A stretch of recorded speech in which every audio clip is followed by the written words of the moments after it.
She hadn't planned on stopping in that town. It was just a wrong turn, a missed highway exit, a sleepy child in the back seat asking for the bathroom. Nothing more. But fate doesn't ask for appointments. It just appears, silent and unforgiving. Nora parked outside the small-town hospital on a rainy afternoon. Her son, Ethan, 8 years old and curious as ever, had insisted on coming inside.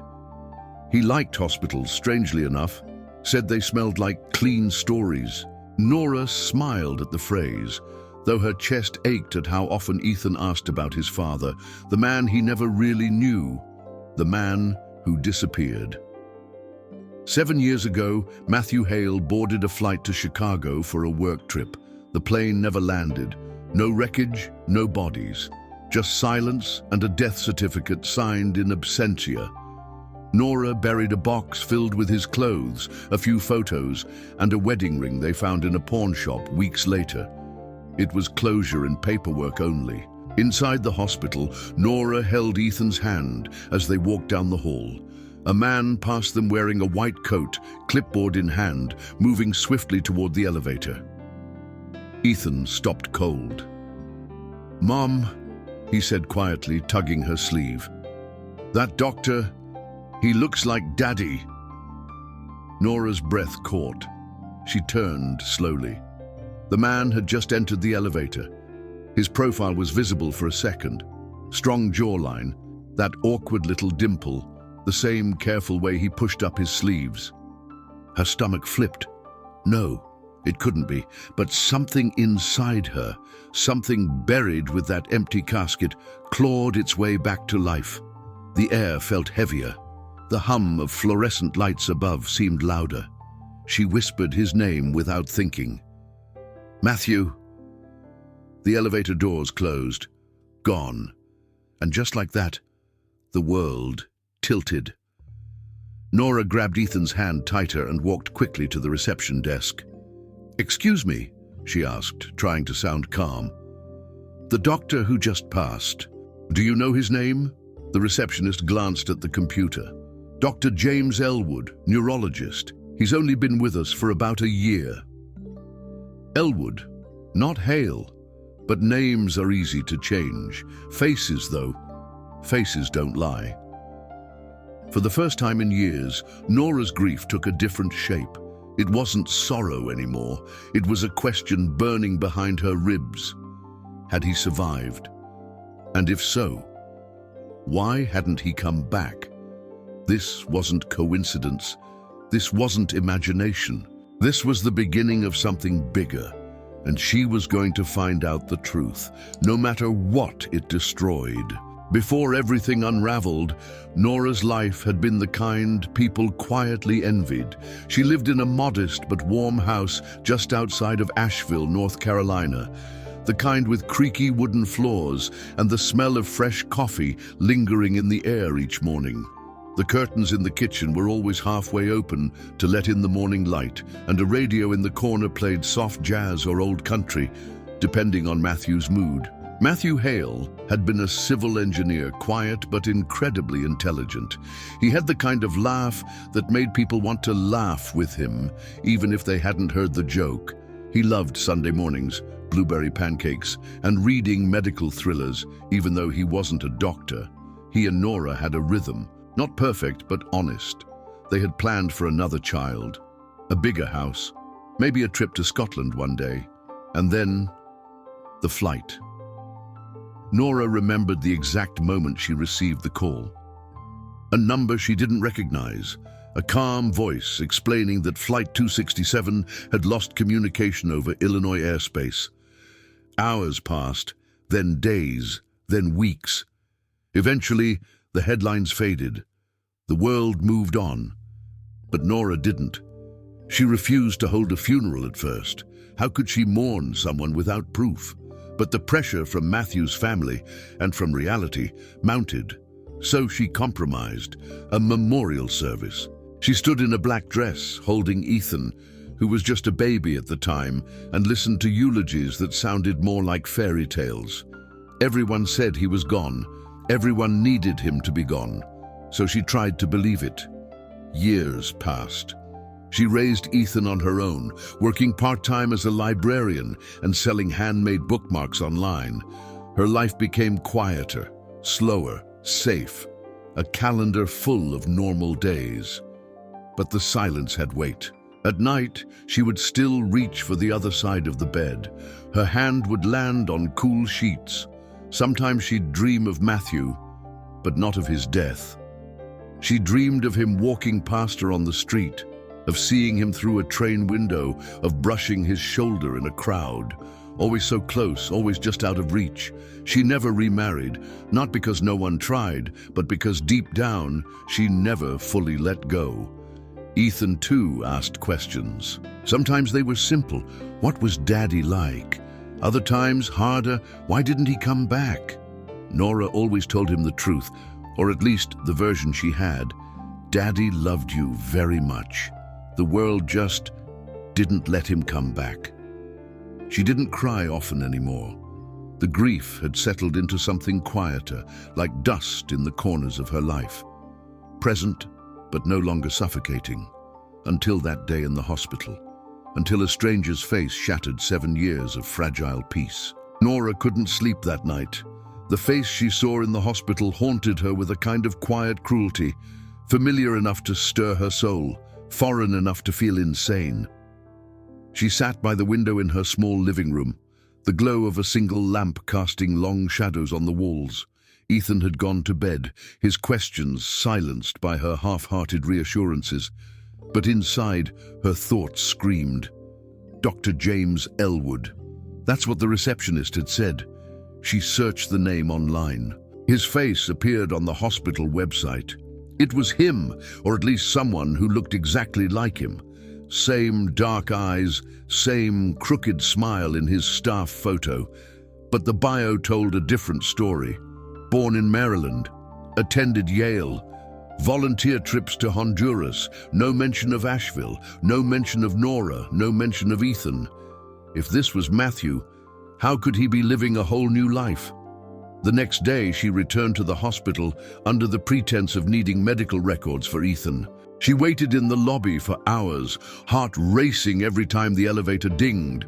Finally, she saw him in the flesh. He walked past her again. Calm, confident, focused. She stepped in front of him. Her mouth opened before she had time to think. Matthew? The man paused, looked at her. There was a flicker in his eyes, a moment so brief where recognition might have lived. I'm sorry, he said, his voice measured. You must have me confused with someone else. She felt the ground shift beneath her. It's you, I know it's you. He shook his head gently. My name is James Elwood. Are you all right, Ma'am? Ma'am. That word was a slap. He looked past her, his expression polite, professional, distant. You're my husband, she whispered, trembling. You're Ethan's father. At the mention of Ethan, the man froze for a second. His eyes softened, just a fraction. Then he straightened his posture and replied with clinical precision, You're not well. You should speak to someone. Good day. And he walked away, just like that. Nora stood still, the fluorescent light above flickering. People passed by, oblivious. Her world had cracked open, and no one else seemed to notice. She left the hospital in a daze, her vision blurry, her heart thudding with betrayal. Was he pretending? Had he forgotten? Or worse, had he chosen to forget? That night, Ethan found her sitting silently at the kitchen table. She had taken out old photo albums. One by one, she compared every smile, every scar, every detail with the face she saw today. It was him, there was no doubt anymore. But if he had truly left them behind, willingly, completely, then maybe she wasn't grieving a dead man. Maybe she was grieving a lie. The days that followed were slow, heavy, and surreal. Nora no longer moved through life. She drifted.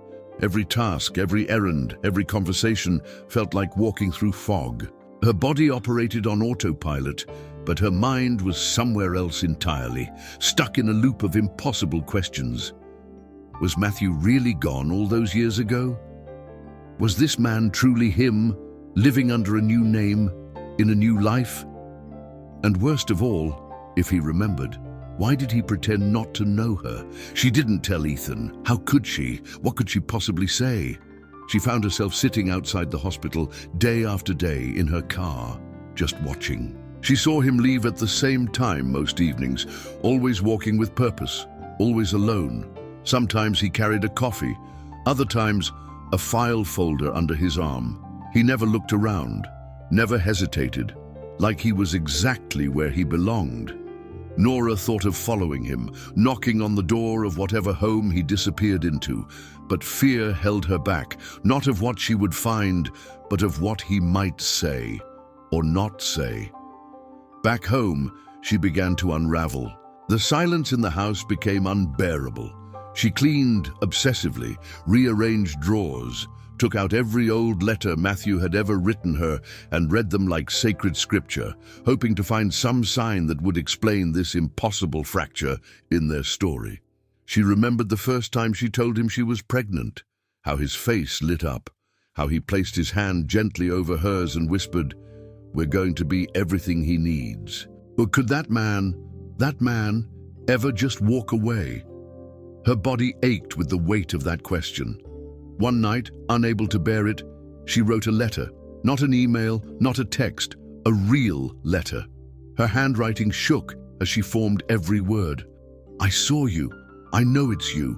I don't understand what happened to us, or to you. But our son asks about you every day. He deserves the truth, even if I don't. If you are reading this and feel anything, even the faintest flicker of who you used to be, please meet me. One time, one conversation. I'll wait at the bench outside St. Anne's Church, Saturday, 3 p.m. Nora." She didn't sign it with love. She didn't know if that word still had a place between them. The next morning, she returned to the hospital and left the letter at the front desk, addressed simply to Dr. Elwood. No explanation, no confrontation, just hope. Then came the wait. Each hour dragged by like days. She watched the clock, held her breath. Saturday came. She sat at the bench in front of St. Anne's at 2:45 and waited. The wind picked up around 3:10. Leaves swirled. Her fingers turned cold. But the bench beside her remained empty. By Sunday morning, something in Nora shifted. The silence that had weighed on her for days no longer felt like a void. It felt like a wall, one that she had allowed to stand for too long. She couldn't keep waiting for answers. She couldn't keep living on the edge of someone else's truth. She had spent 7 years mourning a man who may have simply chosen to disappear. 7 years building a world for her son based on a ghost. And now that ghost had a name, a job, a life, and no space for them in it. Enough. Nora made a decision, not to forget, and not even to forgive, but to act. That afternoon, she took Ethan to the park. They laughed for the first time in days.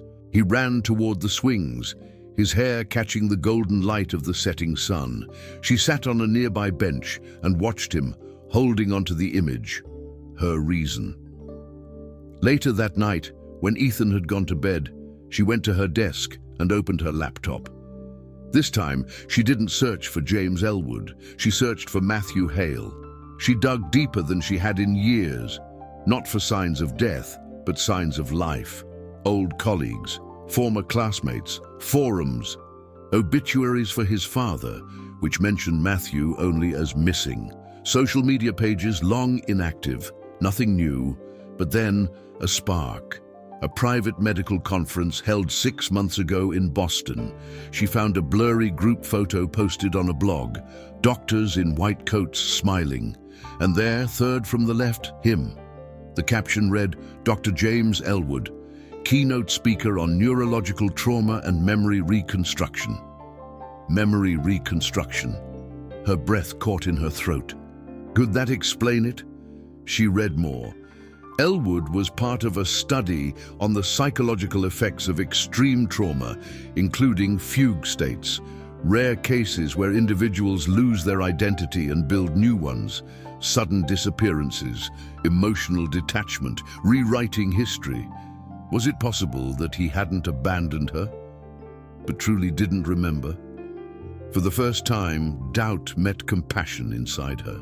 She imagined what it must feel like to wake up one day not knowing who you were, to build a new self from the ground up, and then to be confronted by a stranger who says she's your wife, who says you have a son. Nora pressed her fingers to her lips. Her heart ached, but not with betrayal anymore, with understanding. This changed everything. The next morning she called the hospital and asked to speak to Dr. Elwood directly. He wasn't available. She left a message. "There's something you should know. I don't need you to believe me, just to listen. If you ever have even a flicker of doubt about who you are, come find me." She left her number. This time, not out of desperation, but clarity. She wasn't just seeking him anymore. She was ready to help him remember. Time, as it often does, moved forward, indifferent to unanswered questions. Weeks passed, then months. Life, stubborn in its rhythm, pressed on. Nora returned to her routines. She took Ethan to school each morning, made pancakes on Saturdays, read beside the fireplace in the evenings. But something inside her had changed. She no longer lived with the same weight of grief. There was still pain that would never fully go away. But now it shared space with something new, purpose. She didn't know if Matthew, James, would ever call. But she had already done the hardest part. She had let go of the fantasy and embraced the complexity of the truth. Whether he remembered or not, whether he came back or stayed gone, she had chosen to live forward. Ethan, too, was growing. He was 9 now, taller, his questions sharper, more thoughtful. One day, while they decorated the Christmas tree, he asked, "Do you think people can forget who they are?" Nora paused, the ornament still in her hand. "Sometimes," she said gently, "when something really big happens, when it's too hard to hold on." He thought for a moment. If Daddy forgot, would he still love us? She knelt down, placing a hand over his heart. Love doesn't disappear, even if memory does. It stays here, always. Ethan smiled faintly and hung a small paper star on a branch. They didn't speak of it again that night, but something between them had settled, not in certainty, but in peace. The seasons shifted. Spring came, then summer. Birthdays were celebrated. Old friends visited. Life became, in its quiet way, beautiful again. Nora started painting. Nothing grand, just small canvases, soft watercolors, scenes of memory, glimpses of emotion. A man standing at a train station, a child running through mist, a bench beneath a sycamore tree. Each brushstroke was a letting go, a turning page. She never stopped watching, though. Every time she visited a new town, every hospital, every coffee shop, she looked, just in case. And sometimes, in the silence of her own home, she still heard the elevator door close. Still heard him say, "You must have me confused with someone else." But those echoes no longer defined her. Then, one late afternoon in October, as golden leaves drifted outside her window, the phone rang. She recognized the number. It had no name. She stared at it, heart still, breath shallow. She answered. A pause, then a voice, familiar, uncertain. "Nora?" She didn't speak, she couldn't. "I don't know why I'm calling," he continued, "but I found your letter, I kept it." Her eyes filled with tears. "I don't remember everything," he said, his voice almost a whisper, "but I remember your voice." The moment hung between them, fragile, trembling, alive. She closed her eyes. "That's enough," she whispered.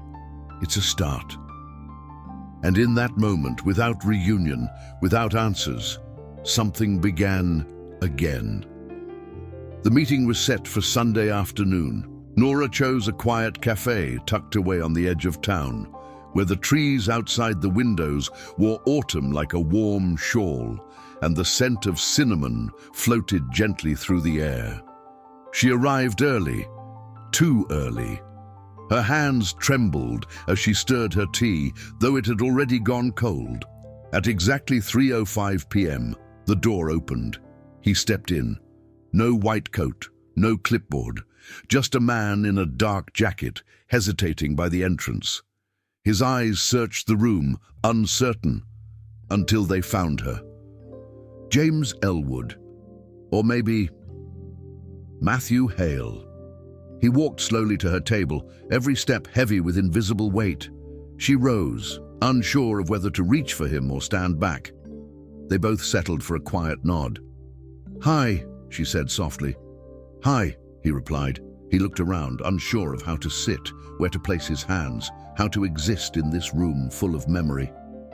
"I didn't know if you'd come," she admitted. "I didn't either." Silence. Then he spoke again.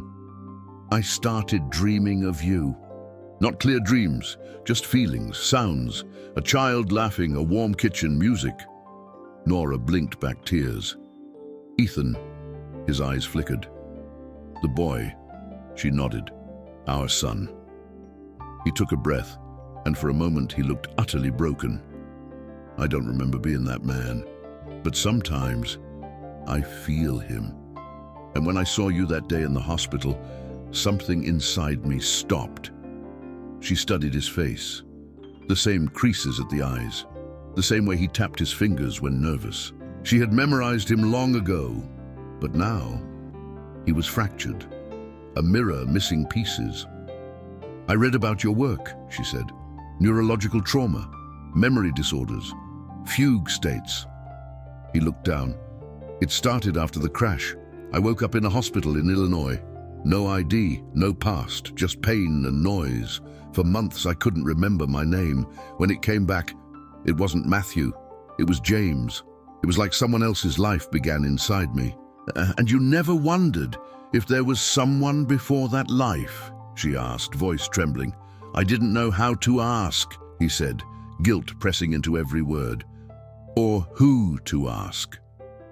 He reached into his coat pocket and pulled out a crumpled photo. A photo of her and Ethan, the one she'd placed in the envelope with the letter. "I've been carrying this. I don't know why." She took it gently. "Because you do know why." Somewhere inside. Their eyes met, and for the first time, it wasn't about proof or memory. It was about presence. "Do you want to meet him?" she asked, barely a whisper. He nodded, slowly, almost in awe. "I don't know if I'll be the man you remember," he said. She reached across the table, her fingers resting on his. "Then be the man you are now. We'll find the rest together." Outside, the wind stirred the leaves. Inside, two lives, once shattered, took their first step back toward wholeness. In the days that followed, there were no grand declarations, no sweeping music, no easy answers, just small steps. James met Ethan a week later. The meeting was cautious, quiet. Ethan didn't run into his arms, and James didn't cry. But they sat on the porch, side by side, talking about space and soccer and pancakes. Nora watched from the kitchen window, her heart equal parts fragile and full. Healing didn't come in a straight line. Some days James remembered things. The smell of Nora's perfume, the way Ethan sucked on his thumb as a baby, a song they once danced to in their kitchen. Other days, the past felt like a language he had forgotten how to speak. But Nora had already learned something essential. Sometimes we wait for closure to look like a perfect ending, a return to what was. But real closure, real healing, looks more like understanding. Like learning to live with the unanswered parts, like making peace with the broken pieces that still hold love inside them. She had once believed Matthew was gone forever, either buried in the earth or erased from memory, but the truth was more complicated and also more beautiful. He was never entirely gone. Some part of him had survived, not in the past, but in this present, in this version of him who didn't have all the answers, but had chosen to show up anyway. For her, for Ethan, for himself. Nora no longer looked at her old photo albums with the ache of loss. Now they felt like the prologue to a new story. one still being written, not in certainty, but in courage. As for James, he no longer introduced himself with hesitation. He still used the name James Elwood, but sometimes when he was with Ethan, he would say, "Your dad used to love that too." Used to, not as a stranger, but as someone slowly remembering the contours of a life once lived. One night, as they sat on the porch watching fireflies, Ethan asked, "Are you my real dad?" James looked at him for a long time, then said, "I'm trying to be, every day." That was enough. Because the truth is, love doesn't rely only on memory. It grows in the present. It survives silence, and sometimes when we least expect it, it finds its way home. So, if you've ever lost someone, to time, to memory, to choice, remember this. Sometimes, people don't return the way we expect, but that doesn't mean they don't return. If you enjoyed this story, don't forget to hit that like button and share your thoughts in the comments below. Would you have made the same decision as Nora? What do you think about memory and second chances? Let us know. And if you want more emotional stories like this, be sure to subscribe to the channel and ring the bell so you never miss an update. We'll see you in the next story.